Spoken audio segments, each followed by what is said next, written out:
नमस्कार सरपंच महाशय, नमस्कार शक्तिआमा, नमस्कार डाक्तर साहेब। पिलामानक परी आमे समस्ते आपणक ठारू अलिया विषय अधिका सूचना पाइबाकू आसिछु।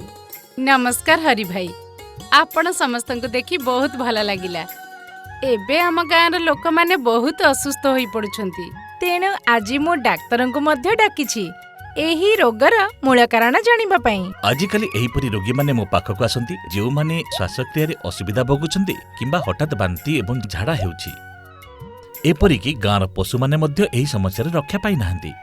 एही समस्यार एक मुख्य कारण मिश्रित वर्ज्य वस्तु होई पारे, जहार अर्थ हेउछि आमे ओदा एवं सुखिला वर्ज्य वस्तु को अलगा करू नाहू।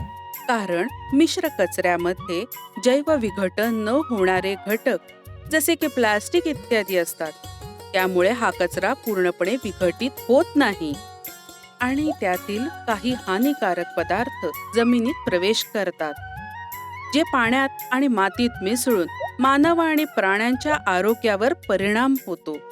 कचरा जाळल्याने अनेक हानिकारक वायू बाहेर पडतात, जे आपल्या पर्यावरणाला हानी पोहोचवतात। हा वायू मानवी शरीरासाठी घातक आणि जीव घेणारा असून त्यामुळे अनेक आजार होतात। शेतात जाळले जाणारे शेवटचे पीक देखील हवा प्रदूषित करते आणि शेत जमिनीचे नुकसान करते। जमिनीची सुपीकता देखील यामुळे कमी होते। सरल शब्द रे आमे आपणको एया कहिबाको चाहछु जे कि वर्ज्य वस्तु पृथक करिबा आरंभ आम समस्तंको आम घर किंबा कार्यस्थलरू करिबाको पड़िबो। तेबे जमीरे कम क्षतिकारक वर्ज्य वस्तु रहिबो एवं आमे समस्ते एक भल जीवन यापन करिबाको समर्थ हेबा। सरपंच खुड़ी, मो पाखरे एक भल उपाय अछि जहा ग्रामवासी माने शीघ्र बुझी पारिबे। आस अपु, एठी आगको आसी कुह। वर्ज्य वस्तु को अलग अलग करबा काहेकि आवश्यक वर्तमान आपण समस्ते आमको कहिबे, से भी गोटिए हाथ रे ताली बजेई। अरे एटा तो हेउनी अपु। हाँ, मो द्वारा भी हेउ नहीं। तेबे एबे हरिकाका कहंतु, जेतेबेले जणे गोटिए हाथ रे ताली बजेई परिबो नाही, तेबे समस्त प्रकार आवर्जना गोटिए डस्टबिन रे किपरि जाई परिबो। अरे बापू, तुमे तो हमर आखि ही खोली देला। तेबे वर्ज्य वस्तु अलग करिबा पई चिन्हट किपरि करा जिवो? वर्ज्य वस्तु मुख्यतः 4 प्रकारर अटे: ओदा, सुखिला, विषाक्त एवं वैद्युतिक वर्ज्य वस्तु। उदाहरण स्वरूप बगीचा वर्ज्य वस्तु, बळका पनिपरिबा चोपा, बळका राति खाइबा, नष्ट होइथिबा फल, चापती, फूल वर्ज्य वस्तु, गछरु पड़िथिबा पत्र, जहा सबु जिया खाइ परिबो एवं सेथि पई ए सबु सबुज डस्टबिन को जिवो। एवं एही प्लास्टिक, धातु, काठ, कागज, chips packet, chocolate foil, glass बोतल, धातु बाक्स ए सबु को पुनः व्यवहार किंबा रिसाइकल करा जाई परिबो। सेथि पई सेगुडी को अलगा करी नील डस्टबिन रे रखिबा उचित।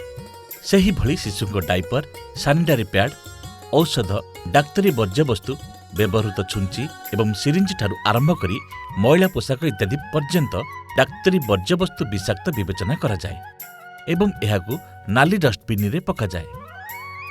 एही प्रकार वर्ज्य वस्तु रे आसी थाए खराब battery, phone charger, tube light, bulb, mobile phone एवं एही समस्त वर्ज्य वस्तु हलदिया डस्टबिन रे जाए।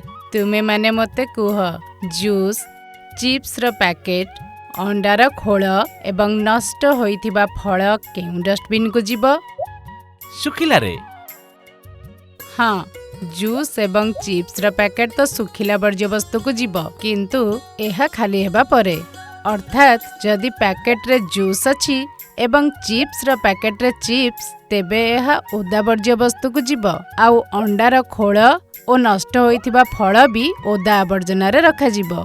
एबे कुह, व्यवहृत छुंची, सैनिटरी पैड्स ओ खराब बैटरी एवं फोन रो चार्जर केउ वर्ज्य वस्तु को जीव? विषाक्त वर्ज्य वस्तु रे। तमे अधा ठीक। व्यवहृत छुंची और सैनिटरी पैड्स विषाक्त वर्ज्य वस्तु को जाए, आउ खराब बैटरी और फोन रा चार्जर इलेक्ट्रोनिक्स वर्ज्य वस्तु रे जाए। ସେଇଭଳି ଯଦି ଆପଣ ବର୍ଜ୍ୟବସ୍ତୁକୁ ଅଲଗା କରନ୍ତି ତେବେ ଓଦା ବର୍ଜ୍ୟବସ୍ତୁ ଖତ ତିଆରିରେ ବ୍ୟବହୃତ ହେବ ଏବଂ ଶୁଖିଲା ବର୍ଜ୍ୟବସ୍ତୁ ପୁନଃ ବ୍ୟବହୃତ ହେବ। ଏବେ ମନରେ ଏକ ନୂଆ ପ୍ରଶ୍ନ ଉଠୁଛି, ଏହି ଆବର୍ଜନାକୁ ଆମେ ଫିଙ୍ଗି ଦେବାକୁ ବିବେଚନା କରୁ, ପୁନର୍ବାର କିପରି ବ୍ୟବହାର କରାଯାଇପାରିବ? ଏସବୁ ଜାଣିବା ପାଇଁ ଆପଣମାନଙ୍କୁ ପୁଣି ମୋ ଶ୍ରେଣୀକୁ ଆସିବାକୁ ପଡ଼ିବ। ତେବେ ମତେ କୁହନ୍ତୁ, ଆସନ୍ତାକାଲି କିଏ କିଏ ଆସୁଛନ୍ତି? ମୁଁ ବି ଆସିବି। ମୁଁ ବି ଆସିବି। ମୁଁ ମୁଁ ବି ବି ଆସିବି। ଆସିବି। ମୁଁ ବି ଆସିବି। ମୁଁ ବି। ମୁଁ ବି ମୁଁ ବି ଆସିବି। ଆସିବି। ମୁଁ ବି। ବହୁତ ଭଲ ସାଙ୍ଗମାନେ।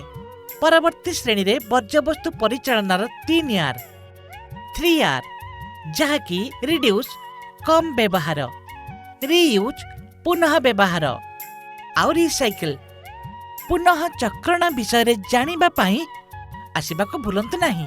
ତେଣୁ ପରବର୍ତ୍ତୀ ସମୟରେ ଦେଖାହେବା।